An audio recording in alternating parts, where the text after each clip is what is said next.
What's up, baby chuz? I was just getting done filming the Silent Hill review. Hopped in my car to go get a fucking Mountain Dew. Deadass, I think I'm fucking like in Silent Hill or something, because shit don't look right, dude. Like, I know this sounds fucking crazy, but I'm not crazy, dude. Like, deadass. I don't even know what to fucking say right now, dude. I understand that if I wasn't you, I wouldn't be in Silent Hill if we were really fucking.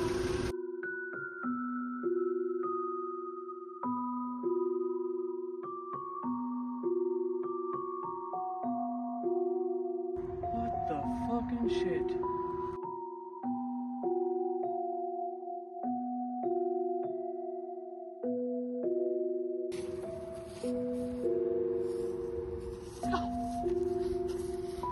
It's just like that fucking church in Silent Hill. Wait, that was a school in Silent Hill. But anyhow.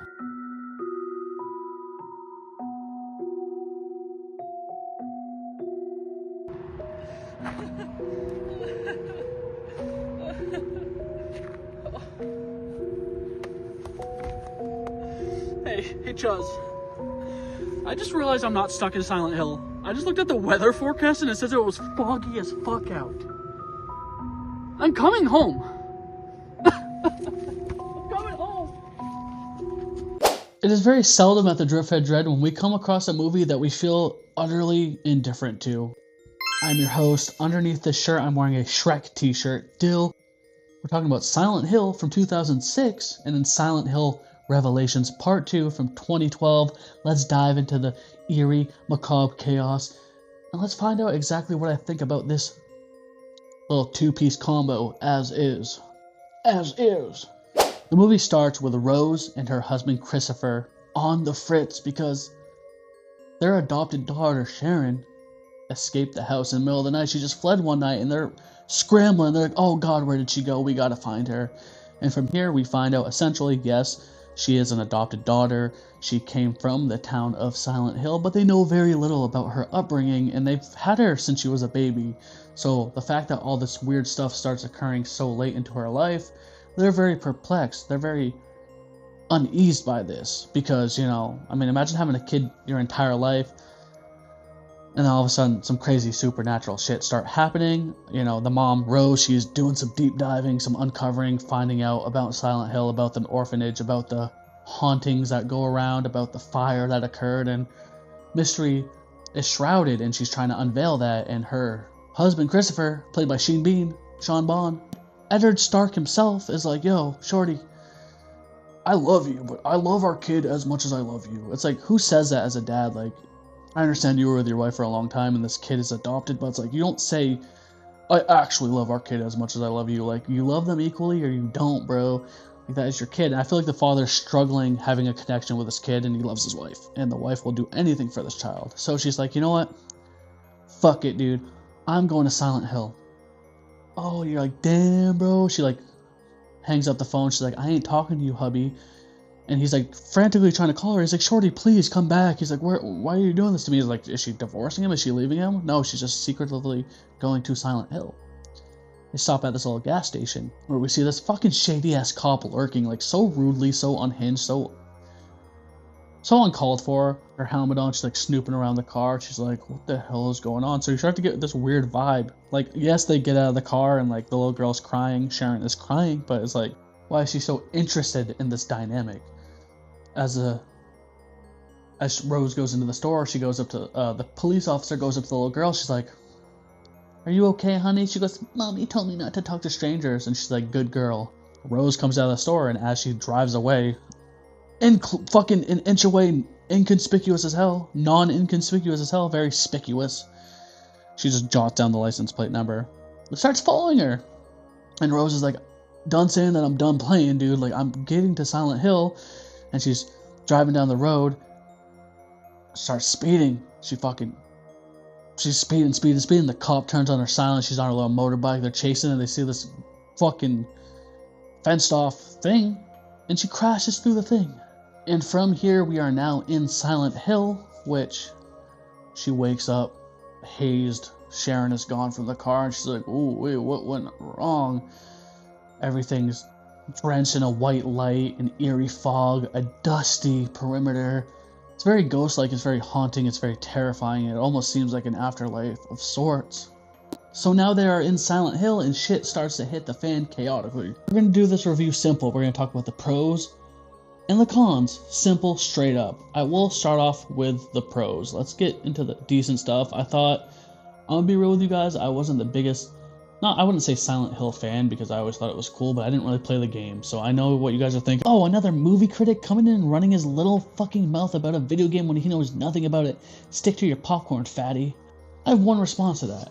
I'm not a movie critic, I just make YouTube reviews.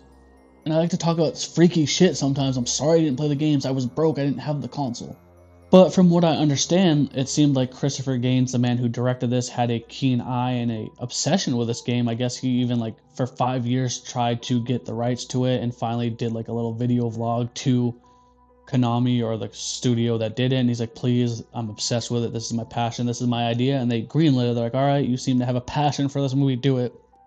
And that really translates in the cinematography, in the camera angle. Some of the shots look straight up like cutscenes from video games when how you see them pan around the corner. It's super zoomed out. The attention to detail on the set was beautiful. Even though starting off some of the CGI was a little bit unhinged, it was a little bit not too good, uncanny. In that first scene specifically with those weird little mutant babies. But I feel like for a 20-year-old movie, some of the scenes hold up well today. There are some brutal scenes in there. There's this one scene where this one girl, she just gets fucking straight up ripped apart, unclothed by this monster, and you just see her ripped out of her skin, shedded, and he throws the skin at the cathedral door, and you're like, that's brutal. There are glimpses of some horrific moments where the movie seems kind of like PG for the most part until you get these little grasps of brutal scenes. And the all-around dreariness and look of Silent Hill is filmed phenomenally. I have no problem with the directing and the cinematography and the look, the aesthetic. It's a haunting vibe. It's ominous as hell, but this is where we get into the flaws, the cons, where the story is a mess. So essentially, Rose is stuck in Silent Hill looking for her daughter. She keeps almost seeing her. She keeps seeing glimpses of her running around, and as all this is going on, she's kind of unraveling a fucking story and a lore of this town. It was burned down in the olden days. There was a bunch of hateful people, a bunch of super religious zealots that, had a problem with this little girl, because she was born out of wedlock. She was a bastard. And they wanted to do everything to torture her. And this little girl, her name was Alessa or Elisa. And essentially what I'm getting at is that during all this unraveling of the lore, Rose is there and the cop is there, and the cop is very standoffish and trying to chase her down. She's like, you're under arrest, dude. You're handcuffed. You're going to jail. She's like, do you not see my daughter's literally missing? She's like, but the cop is a little bit jaded because she had a story, because she had something happen to her a few years back in Silent Hill around this area where a little boy almost died tragically. She's like, you're not pulling a fast one over on me. I'm taking you to jail. I'll find the little girl. You're going. While all this is happening, the husband, Christopher, he drives up to the bridge itself, to the sign that says Silent Hill, and there's barricades, police, detectives, and they're like, hey, my cop's missing. She's the best cop in the world. She's gonna find your daughter. She's gonna find your wife. You're not going into Silent Hill. And it's this dude named Gucci Gang. Yeah, his name is Gucci. And he seems to be a local. He knows the origins, the tales, the history steeped in Silent Hill. And he's like, yeah, they were all right people for the most part. Some people think otherwise. And obviously he's trying to hide something. And though this movie builds this arc, this detective arc of the husband Christopher trying to find where his daughter and Rose are, it leads to nowhere. Essentially he talks to the cop, goes through the town, goes to the old orphanage where his kid was, and you get no answers, no concrete proof or solidified evidence that any of this shit ever happened. You're getting all that from Rose's perspective. So at one point the cop's like, just go take a warm shower, get some rest, we'll find your fucking kids. And he's like, all right, bet. And that pretty much is the entire Christopher arc. And you're like, what the hell is the point of that? But all this is happening, while all that realistic shit is happening, Rose is in Silent Hill with the cop, and they're just unraveling the mystery, and the movie kind of slowly drags through, and it takes a very long time to explain anything that's going on until literally you get hit with a scene where she just barges through a door, and expo dump. This little girl, she's like, this is everything that you guys have been trying to figure out as an audience. this entire time, let me spoon feed it down your throat. Isn't that crazy? And it's like this like fucking 10-minute monologue that you're like, holy shit, like you left us so much in the dark, and then you just lay all that shit on us. And then it ends with this final climactic scene where you think good overcomes evil, but then hits you with that final haunting, ominous approach where I assumed all along is that essentially Silent Hill is like purgatory. It's like between life and death, and Rose and the little girl, they flee. Everyone left behind dies tragically, and they drive home, but everything's fucking dark and foggy and white and eerie, and they get home and you just see like the shadowy figure of the house, and then it cuts to straight up Christopher getting out of the fucking shower. He's like brushing his teeth, has his fucking rag around his neck. He's like, oh, the front door's open, that's weird. And Sharon and Rose walk into the house, and like they're home, they're safe. But no, because things look fucking Silent Hilly still. And then he sees the door open, goes out and sees that there's no car there, and then the movie ends. And a lot of people are like, oh my god, so ambiguous, what does that mean? It's like, no, obviously they're dead. Like, it's clear that they're ghosts, and when they crashed at the beginning of the movie, they clearly never made it through. And all around, like I said, I feel so indifferent to this movie. It was filmed well, it was beautifully crafted, the cinematography was awesome, the music, the lore was there. It had all the right stuff, but I feel like the story was just so complex and convoluted, but gave you very little. The acting was alright, but it just seemed very left unsaid. So as much as I didn't want to, I decided to check out the sequel, so let's talk about that next. Hold up, before we carry on, I just wanted to do a quick plug. That's right, we have a Welcome to Derry playlist up. I'm doing all the episodes. You know that show about Pennywise, made by Stephen King? Yeah, that's right, we got a whole freaking playlist on the channel right now, and it actually slaps. So check that out when you're done checking out this Silent Hill video. But now we get into the sequel, Silent Hill Revelations, or what I like to call Silent Hill. The revelation is, why the fuck did they make this? Nah, alright guys, sorry, I'm not trying to be a hater, you know me. I have a chronic history on this channel of not really besmirching movies. If I don't like it, I don't dog shit on it, but this movie is a whole nother breed. Came out in 2012, a completely different writer and director, so that says a lot already. But, however, it does follow the same story. Christopher and Sharon are now much older. I think this is like 10 years after the fact. I mean, Sharon is a teenager and they're in like protective custody. They changed their name for like the 10th time, and they're in a new town. She goes to school, and I like the setup of this movie at first. Obviously, Chris is still grieving the loss of his wife. He has a little scene where he talks to her inside of the mirror. He's like, why are you gone? And she's like, there's a portal and it's broken, and I could only send Sharon back to you, but I'll find a way out, don't worry. So this gets your brain stirring a little bit. You're like, okay, maybe he's gonna go and look for his wife, Rose, because he misses and loves her. Sharon goes to school on the first day. Everyone's already picking on her. They're like, haha, nerd, a loser. Check out this reject. Where do you shop? The Goodwill? And she's like, spare me the theatrics. I moved around a lot. I don't plan on getting to know any of you. And by the time that I'm out of this school and in a new place, you'll finally understand that I don't care. And like, our boy Jon Snow in the background, he's like, he's also new in town too. His character's name is Vincent or something. You know, Jon Snow, which I did some research. I was like, what are the odds that Eddard Stark and Jon Snow are in the same movie? Game of Thrones started filming in 2009. This movie started filming in 2011. So it's like, was Sean Bean on the set of Game of Thrones just like, yeah, I gotta go back to America, mate, and film Silent Hill Revelations? And then Jon Snow was all like, oh, I fucking loved Silent Hill 1. You think you could get me in on that movie? And it might be coincidence. Or Hollywood's like, Sean Bean, dude, you're big in Hollywood now. You're on Game of Thrones. Get our boy Jon Snow, or you're not coming back to the sequel. Regardless, they're both in it. And this movie just spirals into chaos fast and rapidly.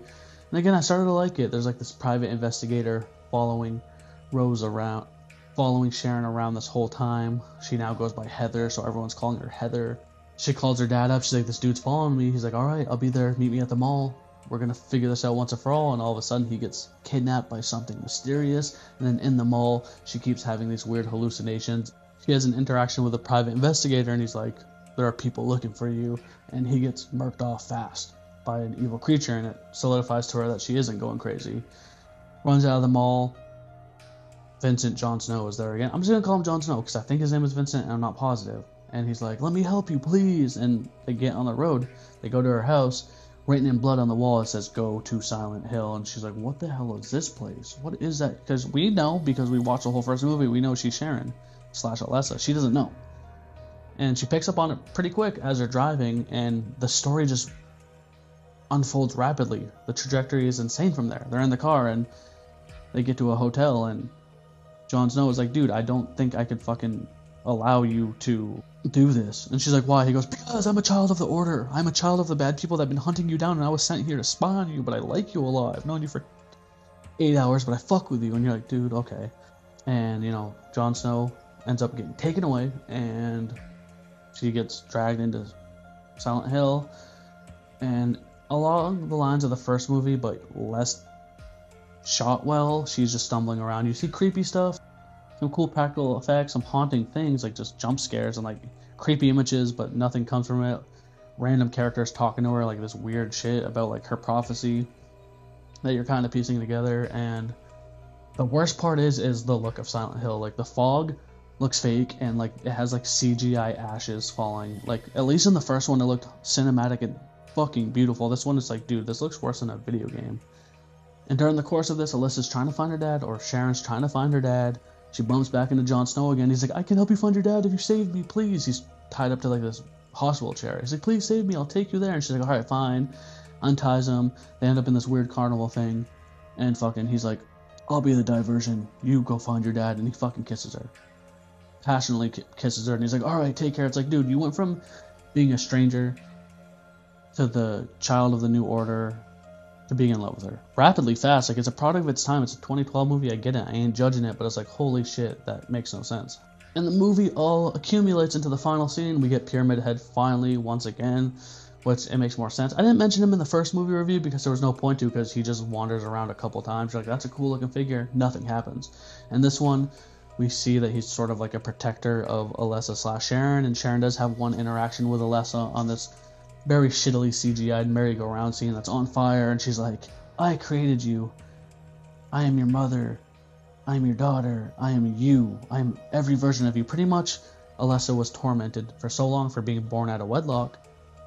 In the first movie, that they tortured her, and she became almost like the revenged evil of Silent Hill, and they all now live under her nightmare. She was pinned to be this huge monster and issue from these like religious people that over years of hatred and hiding away in evil and death, she ends up becoming this town's hell and Satan itself. And she's like, "I created you, I'll take you out of this." And Sharon has a revelation. She's like, "No, we are the same person," and fucking destroys her. It was very metaphorical in a way, but kind of corny.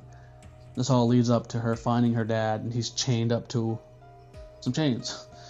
And of course, the mother of Jon Snow, she's like, "We are the New Order, you are evil, you are the great tragedy of Silent Hill. We need your body and your vessel to create a new god here, and we're going to use your dad's blood to do it." Again, all this weird, like, shit. It's one of those things where I was paying attention. It's either A, I didn't care enough to be invested, or B, like, they just word vomited creepy things. They're like, sacrifice, body vessel, gods, prophecy, all this shit. And you're like, it's not adding up to me, and I'm severely trying to make it make sense to me. That's what's annoying me the most about this movie, because as you guys know on this channel, I love in-depth analysis. I like talking about things, and this one was just like spewed out scary story. And there's this one final showdown.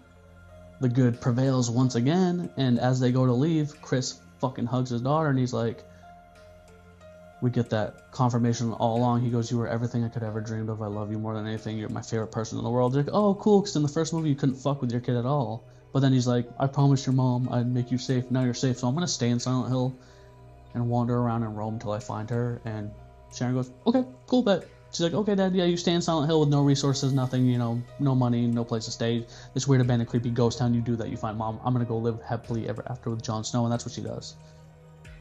And the movie literally ends. And again, I know this movie was written and directed by a totally different director, so it's not canonically connected to the first movie, even though it follows the story of the first movie. It was brutal. And I guess they're making Silent Hill 3 or Return to Silent Hill, written and directed by the guy who did the first movie, so I'm looking forward to that. I'll do a review on that soon. But all in all, this movie was just thrown together a mess. Like I said, I like the way it started. I really appreciate the fact that they did continue that story of the first movie and how Christopher wanted to find his wife and he did have Sharon and how Sharon did go back. But again, it just didn't do good telling the story. I feel like it's not that complex of a story to tell, and the script writing just failed once again.